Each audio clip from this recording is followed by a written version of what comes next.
जय हिंद साथियों, आपके अपने YouTube चैनल में आपका बहुत बहुत स्वागत है। दोस्तों, मध्य प्रदेश बिजली विभाग में एक बहुत बड़ी वैकेंसी आई हुई है, जिसमें 2578 पदों पर वैकेंसी के लिए एक नोटिफिकेशन जारी किया गया है। अब उसके हर एक पहलुओं पर हम चर्चा करेंगे कि इसकी शैक्षणिक योग्यता क्या होगी, कौन कौन से लोग इस फॉर्म को अप्लाई कर सकते हैं। उसके बाद बात करेंगे हम इसमें वेतन कितना मिलेगा, बात करेंगे हम इसको अप्लाई कैसे किया जाएगा, बात करेंगे हम इसका सिलेबस क्या होगा, उम्र सीमा क्या होगी। हर एक पहलुओं पर चर्चा की जाएगी। अगर हमारे चैनल पर आप नए हैं तो हमारे चैनल को सब्सक्राइब कर लीजिए और हमारे वीडियो को लाइक कीजिए और ज्यादा से ज्यादा शेयर कीजिए, क्योंकि इस चैनल पर इस प्रकार का वीडियो आते रहता है। तो आइए सबसे पहले हम चर्चा करते हैं मध्य प्रदेश बिजली विभाग की। तो मध्य प्रदेश बिजली विभाग में टोटल 6 कंपनियां हैं और 6 कंपनियों ने साझा रूप से एक वैकेंसी जारी किया है, जिसके कुल पद 2578 हैं।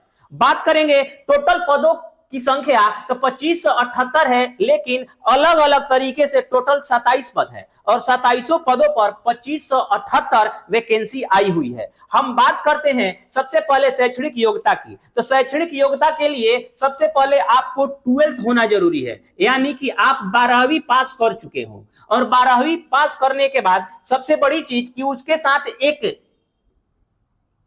ITI होना जरूरी है, यानी कि ITI में ट्रेड होना चाहिए, इलेक्ट्रीशियन, वायरमैन, लाइनमैन, इस प्रकार का ट्रेड होना चाहिए। अगर ट्रेड से आप ITI किए हुए हैं तो इसके लिए आप एलिजिबल हैं। उसके बाद आपको कंप्यूटर का नॉलेज भी होना चाहिए। अब आगे बात करते हैं कि इसमें इसका शुल्क क्या होगा। तो शुल्क बताने के लिए मैं बताना चाहूंगा आपको कि शुल्क अगर जनरल कैटेगरी से आते हैं तो आपको 1200 रुपए शुल्क देना होगा। अगर जनरल कैटेगरी से आते हैं तो 1200 रुपए। अगर जनरल कैटेगरी को छोड़ करके बाकी किसी और कैटेगरी में आते हैं तो आपको 600 रुपए का फीस देना होगा।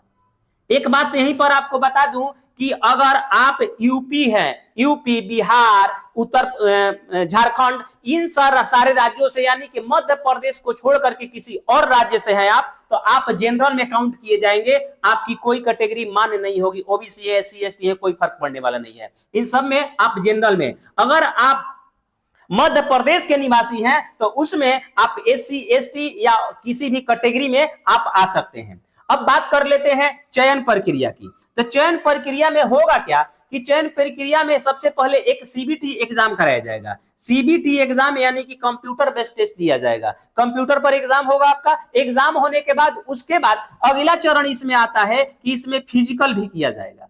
फिजिकल होगा। फिजिकल का मतलब आपको दौड़ाया जाएगा, कूदाया जाएगा, सब कुछ किया जाएगा। तो अब फिर क्या क्या किया जाएगा फिजिकल में? तो फिजिकल में 2 इंपॉर्टेंट चीजें हैं। सबसे पहले फिजिकल में आपको 15 किलो का वजन लेकर के एक खंभे पर चढ़ना है। सीढ़ी के माध्यम से आपको चढ़ाया जाएगा, वो भी 2 मिनट में अप डाउन कर लेने के ऊपर जाना है और जाकर के नीचे आना है। इसके लिए टाइम होगा मात्र आपके पास 2 मिनट में आके चले जाना है। और दूसरा चरण है फिजिकल में ही, उसमें होगा क्या कि उसमें आपसे रनिंग की कराई जाएगी, यानी कि 1 किलोमीटर आपको दौड़ना होगा, वो भी 5 किलो वजन के साथ। लेकिन टाइम रहेगा आपके पास टोटल 10 मिनट का। 10 मिनट में आपको 1 किलोमीटर 5 किलो वजन लेकर के 10 मिनट में आपको दौड़ जाना है, यानी कि यही इसकी प्रक्रिया रहेगी। उसके बाद आपसे डॉक्यूमेंट वेरिफिकेशन कराया जाएगा, दस्तावेज की जांच की जाएगी, उसके बाद आपकी नौकरी पक्की हो जाएगी।